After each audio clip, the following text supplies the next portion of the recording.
Look, agriculture is so seminal, not just for this discussion, but to our nation.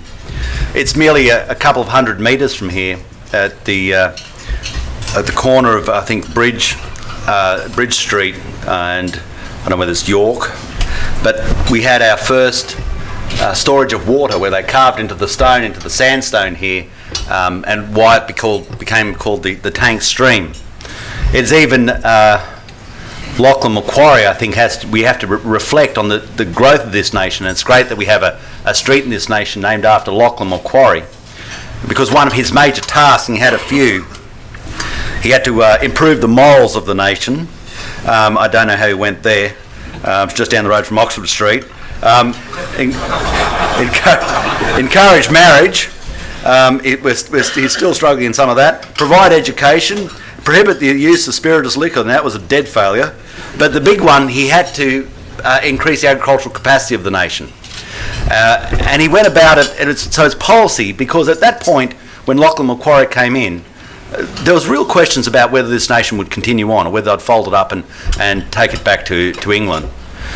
There was a lack of capacity to even feed ourselves, which was a bit of a problem for the time. It was only around about 1821 that we actually became self-sufficient in our capacity to look after ourselves. And the way he did it, he had a distinct policy. Obviously, the first road that went over the Great Dividing Range into Bathurst was Lachlan Macquarie.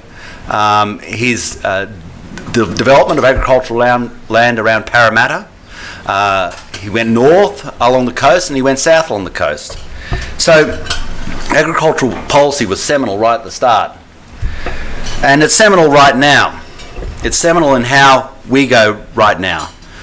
Right now we have some key things in front of us that if we take advantage of them, we can once more bring the great benefaction of agriculture not only back into this town, but also back into this nation.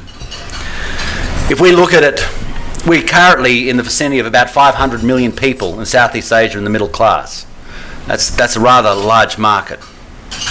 By 2020, it's going to be around 1.7 billion people in the middle class. By 2030, it's going to be 3 billion people in the middle class. Now, the only countries in this area that are net food exporters really are ourselves, New Zealand and Thailand. So we're in a key position at the right time. And smart money takes advantage of that key position. And you can see right now that people who are known for their capacity to turn a dollar and to make a dollar are seeing that investment in front of them. We obviously have intense interest from overseas entities coming into our nation and securing their food footprint. Especially we have intense interest from some state-owned enterprises, and of course that is merely an arm of government policy, looking at their interests in how they secure their food future here.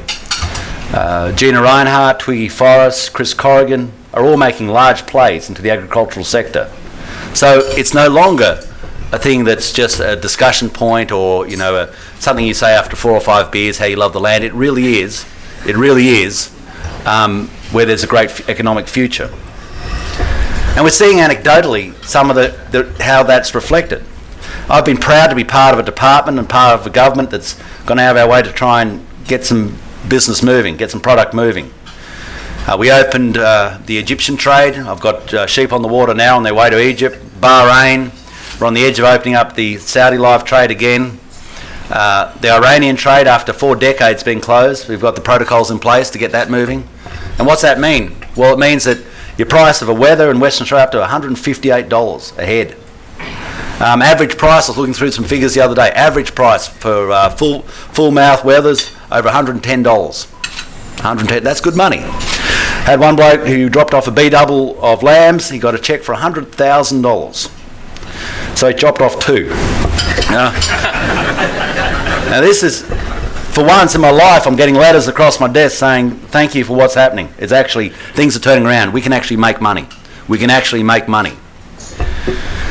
I know the price of cattle in the south in the processing market has been depressed. That's because we have backlogs of orders, but also because there's to be honest, a centralisation in the processing sector, and people who have a centralised position exploit their position determined by price, and that's why we're so keen on the live cattle trade to make sure there's real competition in the market. But that'll turn around.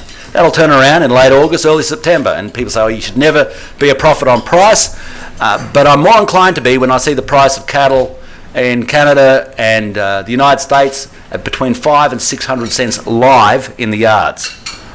These prices, of course, have to start coming back into our marketplace as well.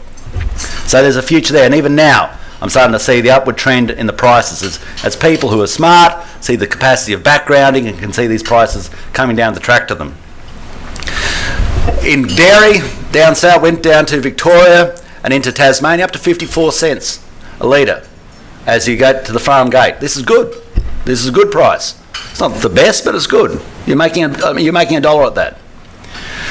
I know that as we speak, they're moving over 16,000 litres of milk just from one area alone, fresh into Shanghai from Norco, from northern New South Wales, and they're getting between $7 and $12 a litre on the shelf, and it costs them less than $1.50 a litre to get it there. Now, smart business people know this is where you make money. And this morning I had discussions with a person who's definitely in the know. He said we're looking to move that volume from New South Wales alone to 1 million litres, of 1 million litres a week of fresh milk into China. So the world is changing. The world is changing, and it's happening in agriculture. We've got people making multiple $100 million investments into infrastructure, such as the Wagner boys up in Toowoomba, because they know that there's a great future in the movement of product by air. Our nation has put $300 million on the table to start the inland rail, because we've got to make sure that our internodal capacity to deliver products cheaply is evident in the areas where we produce the product, especially bulk commodities such as grain, also, naturally enough, our mineral commodities as well, and cotton. So we are doing the business and we are making these markets open up. And as they open up, those returns are flowing through. These returns are flowing through back to us. And it's not just that, it's also in the horticultural area where we can see new markets in the Middle East. It was a great sense of pride I get on behalf of our nation when you go to the Middle East and you see the premier product. It's an Australian product, and it's displayed as a premium product. People are very interested in Australia's clean green image. I always thought it was one of those sort of glib, off-the-cuff statements that was driven by a certain constituency, but they really do care about what they eat. Mothers care about what they put in other people's mouths and the food that goes through their baby's mouth, especially in China if they've only got one of them. They are very concerned about what people eat. And so your brand of quality, your assurance of quality means an awful lot. It is the premium, because if you just want to produce food, lots of people produce food, and they produce vastly more than us. I think the beef herd in China alone, I think it's about 8 times the size of ours. So let's not fool ourselves that we are somehow the largest producer of cattle. We don't even rate. There are other people who produce many more cattle than us, but where our advantage is to produce a premium product. I hear so often people talk about, we'll be the food basket of Asia. This is an absurd statement. We feed about a little bit better than double our population. So about 60 million people we feed. Even if we doubled it to 120 million, we couldn't feed Indonesia. So let's stop thinking we're going to feed the billions of people who reside in Southeast Asia. And it's a bad message to get out as well. Because as soon as the farmer in Indonesia finds out that we apparently are going to be the food basket of Asia, then he starts asking himself, well, what job has he got? And the political pressure will start mounting. We've got to make sure that people understand that we produce a premium product to a premium market, and we are not a threat to other farmers in other areas, especially the Chinese. I mean, they've got every right. If I was a politician for them, I'd be looking out for them. But we've got to make sure that we properly target our market, and we are. We've turned around our numbers. As an accountant, I always liked our numbers. We're 19.3% up on our March quarter figures from where we were the previous year. 19.3% up. They're good numbers. I'd like to drop them on the table if I was back in the accountancy game. So we're getting ahead. And we're doing this because we keep on making sure that